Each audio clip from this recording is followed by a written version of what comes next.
Hello，我係 Terence。今日咧，我特登趁放假咧就出嚟去到買嘢啦。咁上次咧我就買咗支咪啊，提升我嘅音質。咁今次咧我就想去到買部相機啊。咁其實我而家用緊 Canon 嘅 G7X 呢部咧都好好噶。不過我想再好啲，我而家即刻去買先啊！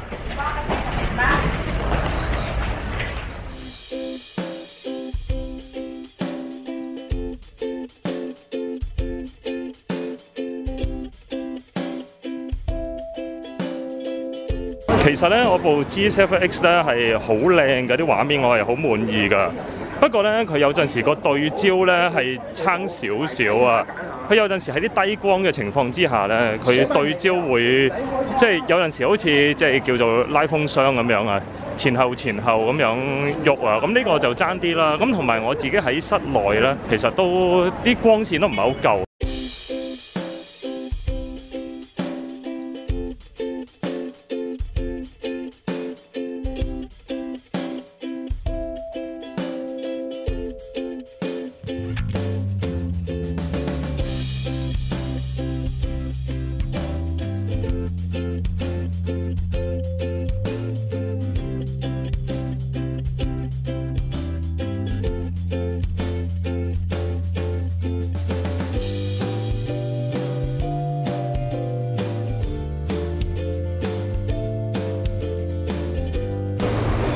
好啦，啱啱咧頭先去食咗嘢啦，咁啊同埋都周圍去到試一試咗部機啊。咁而家咧我部機咧其實就係用緊支18-55嘅 kit lens 嘅啫，咁啊係支好普通嘅鏡頭啦。咁遲下咧我會買翻一支 Ultra Wide 嘅鏡嘅，咁之後咧再試俾大家睇啊。咁而家咧其實我最主要咧都係想試一試咧喺呢啲低光嘅情況之下，即係而家已經夜晚黑啦。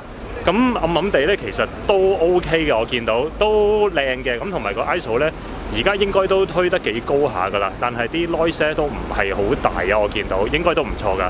好嗱，咁今日咧就到呢度先啦。咁我就買咗部機翻嚟啦。第日我再試多啲啊，我拍多啲片俾大家睇啊。好，係咁先啦，拜拜。我覺得係好有驚喜啊，真係。因為咧係歪得好犀利啊！其實而家咧我係擺得近咗我好多㗎，部相機係。